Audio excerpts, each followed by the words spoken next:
Hello. There have been plenty of vampires in the history of Games Workshop, whether that's the frightening von Carsteins, the forgotten Drachenfels, the beautiful Genevieve, or even the original Genestealers and literal sci-fi vampires of Rogue Trader. But there is, and always has been, only one vampire that truly counts. I'm Jordan, this is Jordan Sorcery, and today we're facing the Fury of Dracula.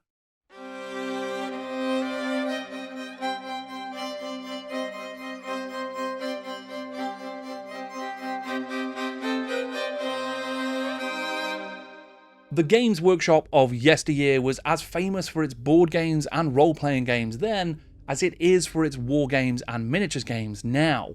By the late 1980s, Warhammer Fantasy Battle, Warhammer 40,000, Dark Future, Blood Bowl, these worlds had been well established, but there was still a transitionary period where games that were not connected to those core worlds were still being developed and released by Games Workshop. Sometimes they take inspiration from legendary comic book characters like Judge Dredd. Sometimes they take inspiration from legendary musical theatre characters like Andrew Lloyd Webber. And just sometimes, inspiration would be implanted into the mind of a games developer by a nefarious shadow force, both ageless and bloodless. Grab your garlic baguettes.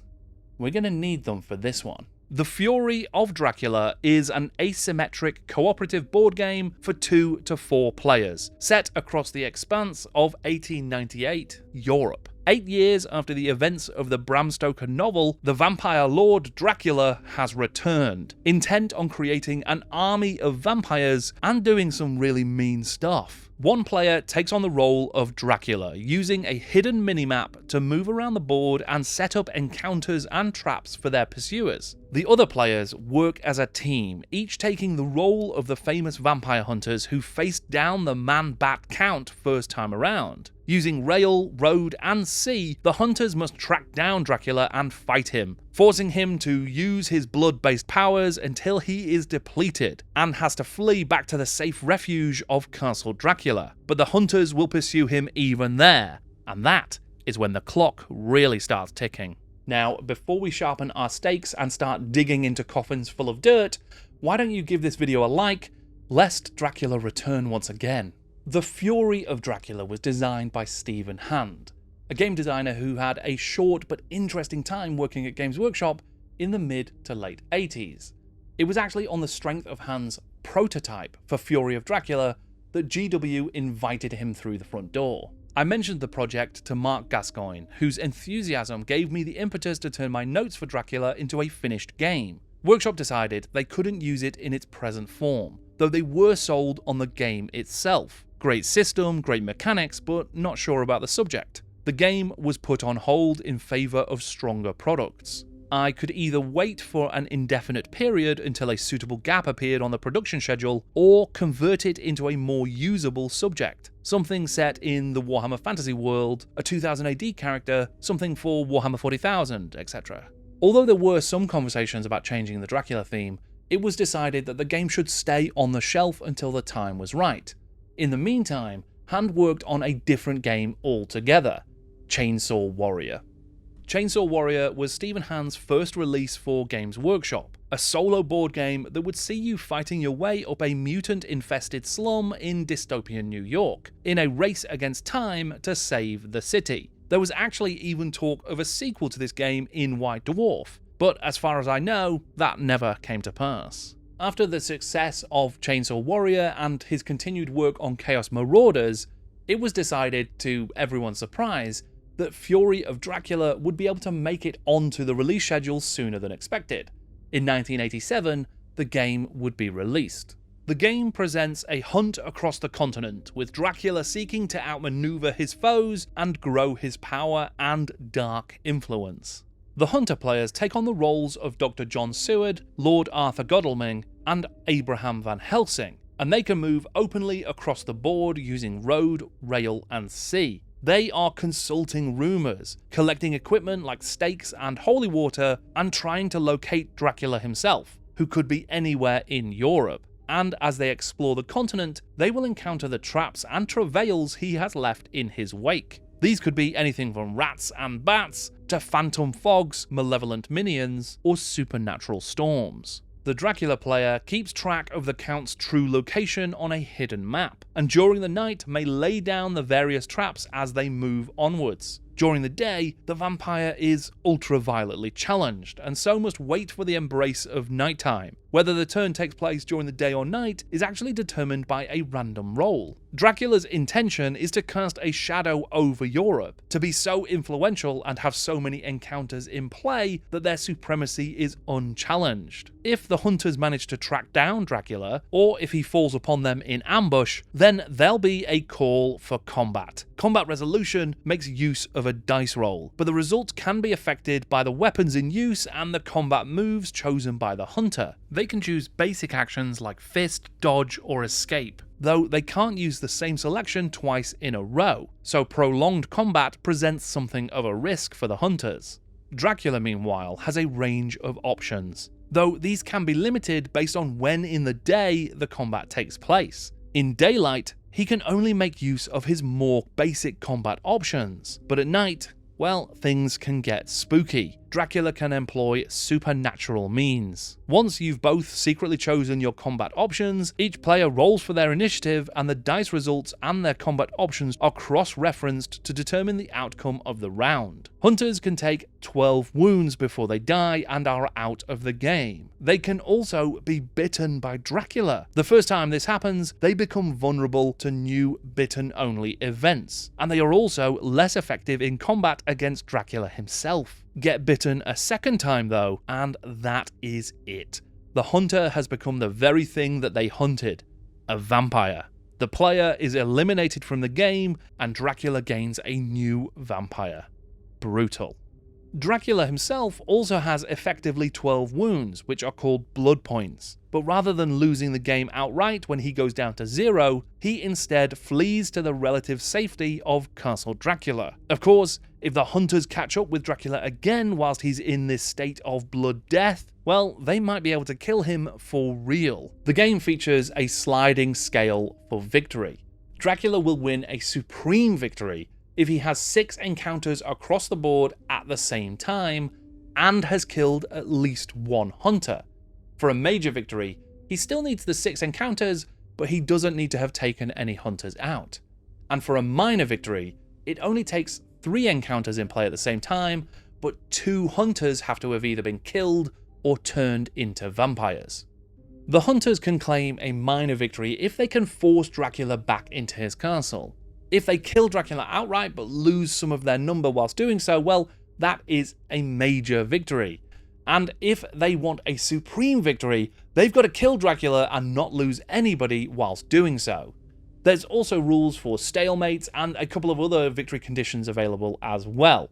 There is a lot to play for in this one. Writing his afterword for the game, Stephen Hand described his motivations for designing the Fury of Dracula in the first place. In many ways, it was inevitable that I would get round to designing a Dracula board game. Indeed, the first game that I ever made, way back in 1975, was a fun affair called Kill the Count, which basically had you run all over Castle Dracula, felt pen tracks on a sheet of corrugated cardboard, with a stake in a bid to nail the fanged villain. Hand went on to explain the origin of his early prototype of Fury from 1985, the one that got him the job with Games Workshop. A deadly, serious treatment of a rich fantasy character whose gaming potential had so far remained largely untapped. The game was going to be half of a 2-game set, Dracula Fact or Fiction, the other being a dry historical simulation of Vlad the Impaler's military and political campaign against the Turks, Vlad being the character upon which Dracula was based.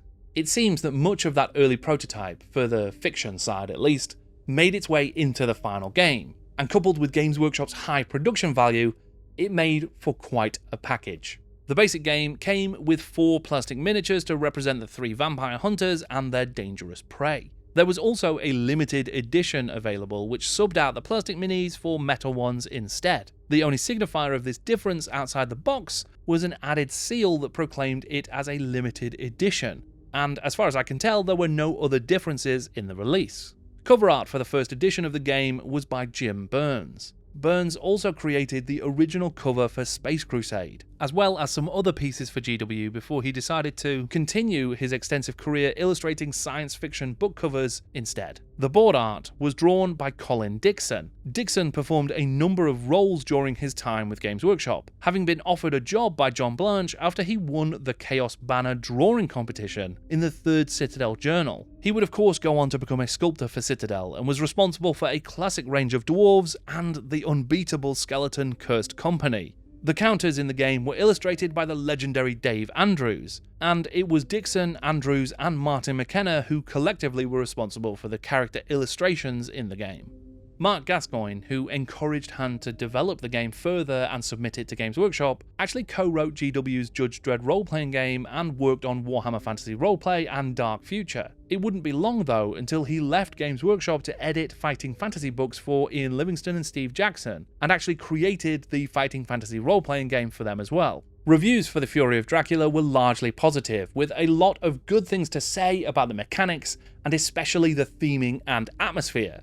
They were not all unanimous in that though. Matthew Costello in Games Magazine issue 92 said, "The Fury of Dracula doesn't really capture the gothic horror of Bram Stoker's novel, but it does a superb job of turning the vampire hunt into an exciting strategic game." In issue 132 of Dragon Magazine, Jim Bambra, formerly of Games Workshop, was more effusive in his praise of both gameplay and theme, saying, "It takes some of the best elements of role-playing games and neatly transposes them into an intriguing and fun board game, steeped in gothic atmosphere and tinged with the unexpected. The Fury of Dracula game deserves to be in every gamer's collection." Interestingly enough, this review was included amongst a selection of RPG reviews rather than board games. Also of note, GW went super hard on ads in that issue of Dragon Magazine, with full-page spreads for White Dwarf, Warhammer Fantasy 3rd Edition, the European Adventurers Miniatures range, and the original 40k Devastators, Landspeeders, Mole Mortars, and Tarantula Guns. February 1988's 3rd issue of the Games Machine magazine also featured a review of Fury, this one by John Wood. Great fun and good value at the price. The gradual build-up of tension and the sudden and dramatic confrontations make the game a real scream to play. Just the thing to while away the long, dark, sinister winter evenings. Ha ha ha!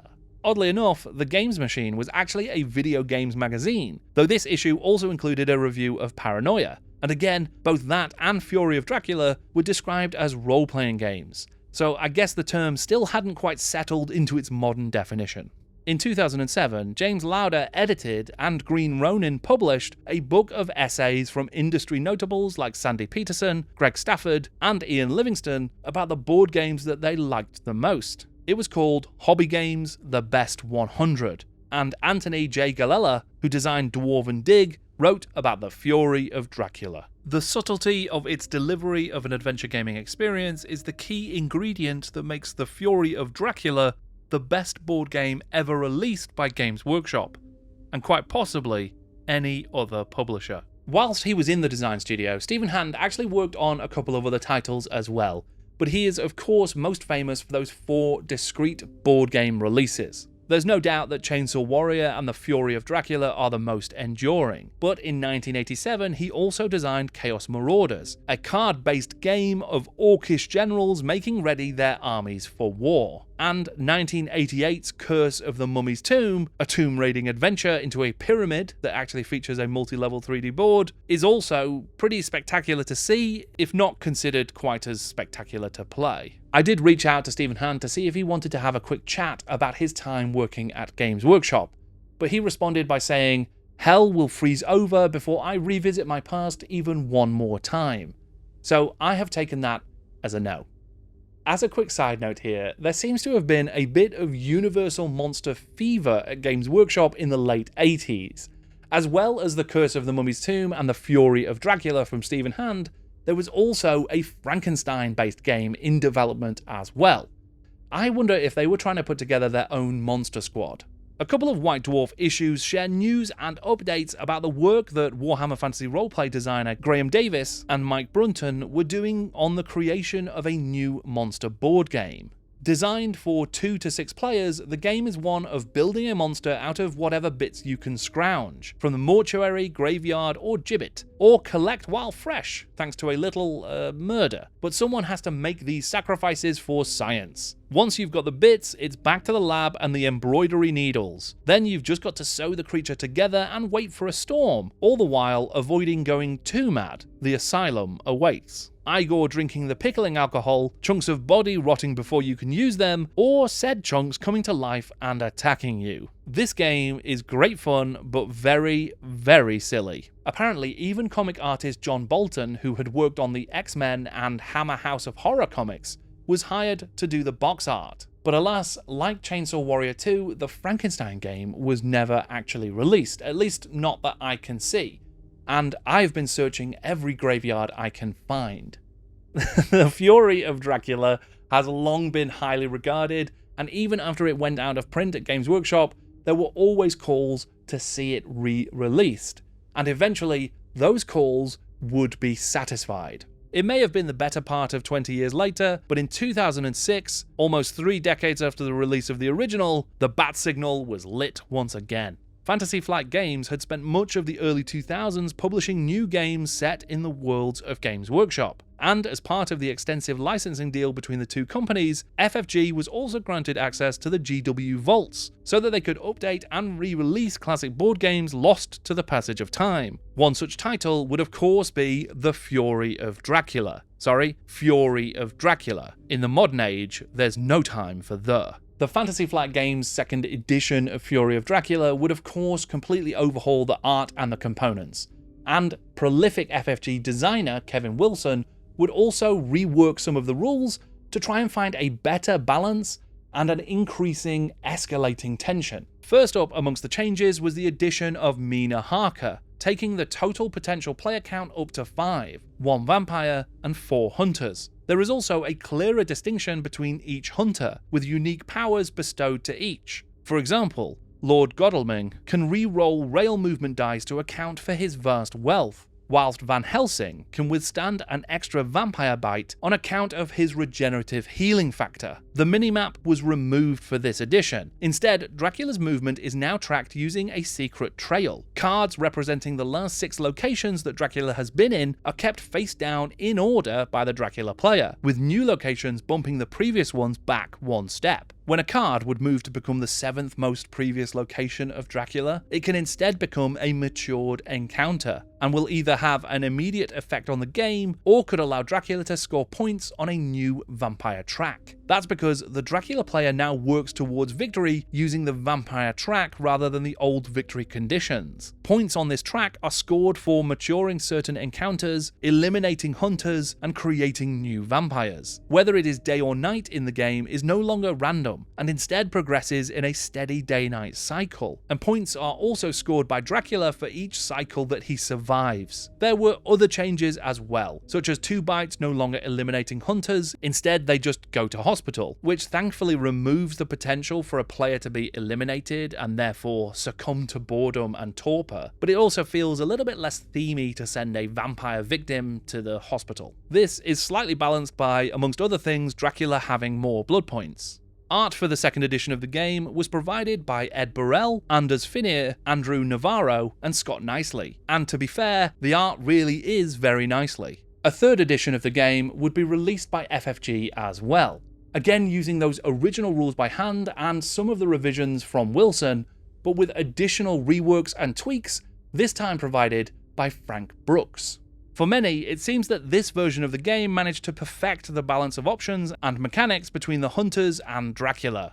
Dracula can no longer act during the daytime, but has access to new rumour tokens that can be used to mislead the hunters about his location. And there were other simplifications to the rules as well, designed to streamline gameplay and make it a more manageable, roughly 2-hour gaming session, instead of the sometimes 3 or 4 hours that the original games could run to. After the end of the FFG Games Workshop license, it would be a few years before we'd see Fury of Dracula on the shelves again. But in 2019, WizKids would release a new edition of the game that wasn't really that new at all. This 4th edition featured no rules revisions and instead was purely aesthetic in its concerns. I guess in a way, it's kind of like when a shriveled, old, gross, monstrous vampire casts an illusion spell so that they look like a really cool, young, handsome Gary Oldman. But that's not me saying that the game is like an old, shriveled, gross vampire or anything, but it's kind of, you know what I mean, right? Outside of the art changes, probably the biggest amendments to this edition were the fact that combat cards had been increased in size. Combat cards had actually been brought in the 2nd edition to replace the tokens and chits that you originally used in 1st edition. They're a bit more manageable, and by making them bigger, I guess they're even more manageable. And there was also an increase in size for the new pre-painted WizKids miniatures that were included in the box. I should also note that there has been a video game adaptation of Fury of Dracula. Modelled after the 4th edition of the game, in 2020, Nomad Games released Fury of Dracula Digital Edition. In October 1987, Stephen Hand said of the Fury of Dracula that it had become generally felt that the strength of the design would carry the potentially risky subject, and that it captured the Gothic feel so well. On a personal note, I would like to add that a lot of this atmosphere may have been lost were it not for the marvellous effort which everybody concerned with production of the finished game has made. Thanks are due all round. And I'm inclined to agree. The Fury of Dracula is as legendary to many board gamers as the novel is to many page-turners. When WizKids announced their reprint and FFG announced theirs before them, there was a wave of excitement and people just couldn't wait to get hold of the game. Even now, they still seem to be really highly sought after. And I think that's because Stephen Hand was able to create a really good set of mechanics, and the team who put together the game just built something that was really themey and atmospheric. It feels like you're chasing Dracula across Europe. It's just really good fun. They were able to capture that feeling of the original novel, I think, and they captured the atmosphere and the imagination as well, even if capturing the vampire was a nightmare. The Fury of Dracula is a topic that was chosen by my patrons in my monthly Patreon priorities poll. Every single month, my patrons get to vote on what I should put to the top of my to-do list. Right now, they are trying to decide whether or not I should look at the history of Warhammer Fantasy Magic, the origins of the original Warhammer comics and what happened to them, the Black Sun zine that was released by Games Workshop in the late 80s, or a mid-90s official Games Workshop Warhammer edition that's quite unlike anything anyone has ever seen.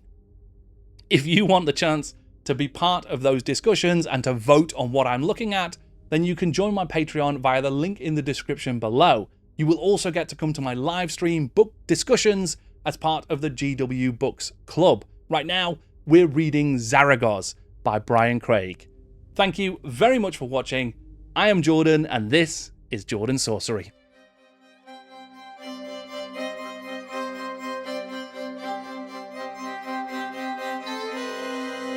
So, when Stephen Hand first submitted the Fury of Dracula to Games Workshop in 1985, they suggested that maybe he should retheme it to something else, something set in one of their worlds. But I guess at that time there wasn't a good fit for this sort of theme and story and narrative. But a couple of years later, and he probably could have made, I don't know, the Fury of Drakenfels? And that sounds like it would be really, really cool. There's a project in that, I think. But I have got too many projects on already right now. Although,